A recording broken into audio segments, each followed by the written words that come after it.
just watched a film about the making of it. Now we're actually part of the tour. We're going around the stadium itself. They've actually shut the roof. I'll plan up to show that in a moment. What they're doing now, they're just actually preparing the mound, which is the first base. Sorry, that's the home plate. The third base, the pitcher's mound right there. Well, welcome everyone. Anybody here from the Toronto area? Second base. Oh, right, one person. Other places in Canada? Winnipeg? London. No other places in Canada? How about the U.S.? Whereabouts? Washington, D.C.? Salt Lake? Sorry? Also, okay. How about the UK? Right here. Yes, yes. Okay. Any other place?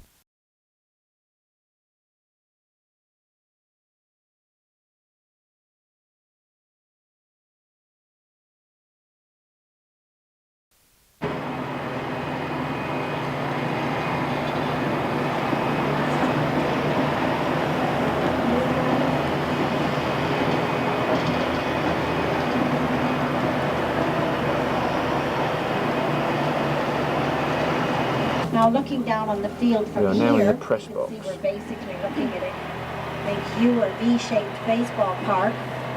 And when the seating changes, notice the location of each dugout.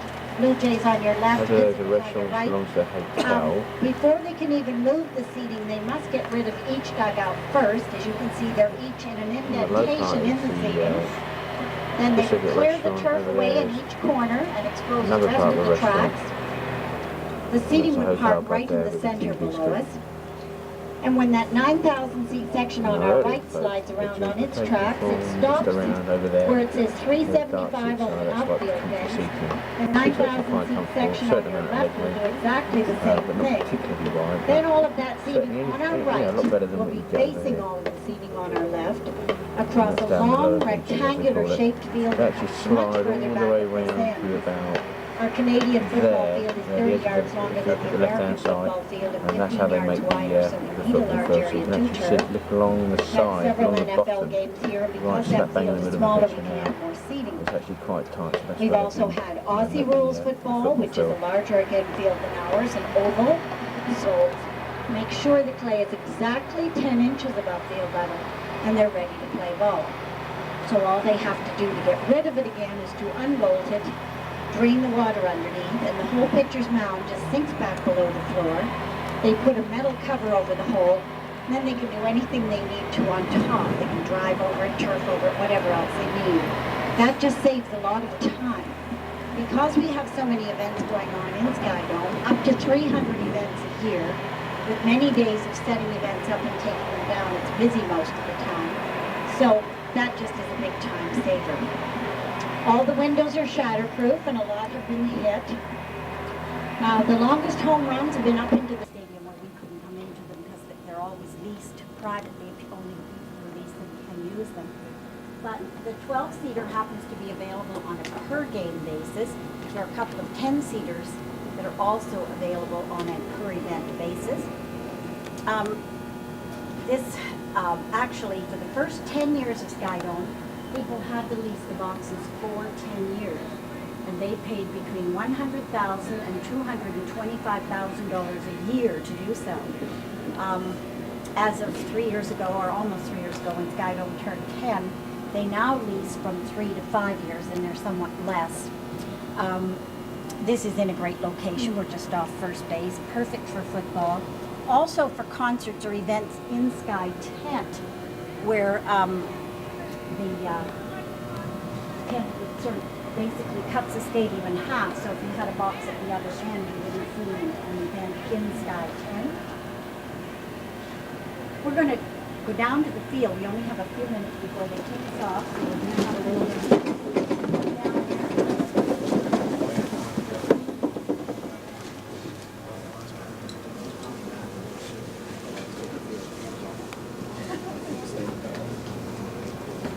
We'll get one of the private box areas here.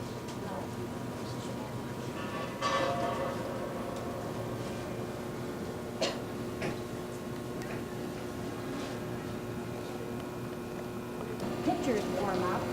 This is the visitor's bullpen right here on your right. There are 2 mounds at the other end, and the pitchers warm up in here. You'll see a camera mounted on this pillar. The managers have television monitors in each dugout. They can watch both bullpens on their closed-circuit TV and call their pitchers when they want them on the mound. If you can see straight through on the left there's a high bench. The other side of that wall, the pitchers sit on that high bench and watch the game over the outfield fence till they get a phone call on the bench to go down into the bullpen and start warming up. Then they get another phone call when they're wanted out on the mound. We'll just step out into the corner here.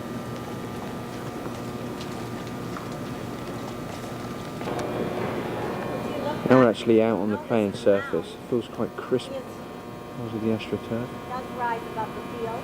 That's the hotel, the Jumbotron, part of the field, sorry, part of the roof which doesn't actually open.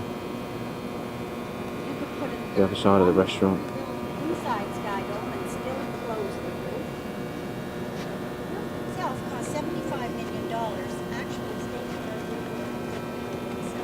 for a mere $25 million extra when it opens. That's the middle of it. And that section there will move to your right. That section there will move on top of that. And that piece there will actually slide round like so. Actually end up behind that piece. That piece there is actually permanently fixed.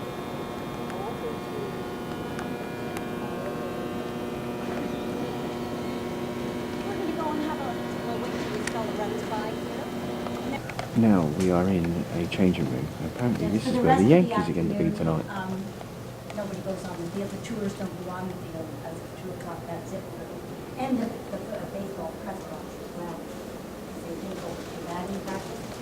This is a visitor's dressing room. You can guess what sport if you look at the doorway. Yeah, that's right. Anybody else? No, look at the doorway. Let's finish the Skydome tour now.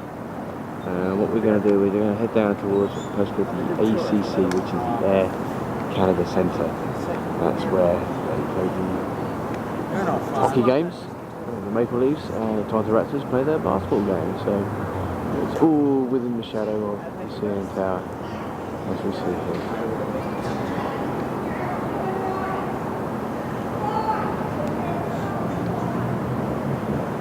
What we're doing, we're walking down a place called Front Street, which is one of the main thoroughfares, certainly in downtown Toronto. Up ahead there is the Royal York Hotel, one of the plushest ones, and obviously one of the various skyscrapers behind. And as we just go up a little bit more, we'll be able to just stop and come round to all the skyscrapers with all the big Canadian financial institutions. So just stop and up towards them now. University Avenue is that way.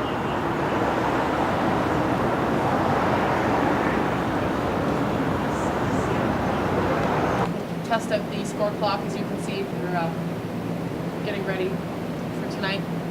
This suite, as you can see by looking around, belongs to Ty Domi, one of our fan favorites here. He and his brother have a company, it's called Domi Enterprises, and they would use this mainly for their company purposes, to bring clients and guests here, just like any other company would. But Ty is one of those players, he happens to live here all year round, and he's got kids, and he's affiliated with all kinds of minor hockey groups and children's organizations throughout the city. So they benefit from this on oftentimes as well. We haven't sussed it already, we're actually in The the least Air Canada expensive Centre, type of which is suite that where we have in the whole Maple building Leafs actually is play. all the way down to the right. And also If the you look where it says York Raptors. Street and Bremer Boulevard, the West I think End it's set up for the Those are called the loge soccer suites. game. They are the least It's expensive actually going to be a because game when we have a tonight. It's not concert going to here, be played by the 99% Lakers, of the but concert by setups France. are West End stages that face towards the east. The So St. those John's loge Maple suites Leafs. are backstage, not even in use at all. The big curtain hangs behind them, they can't be used. Now a suite like Let's this, give it's it got back 12 seats in 18,000. it. This is used for everything for the whole year. These seats, tickets are included in the lease fee. In this suite, you're looking at about $350,000 per year. I'm not sure if I mentioned, the least expensive are about $90,000 per year.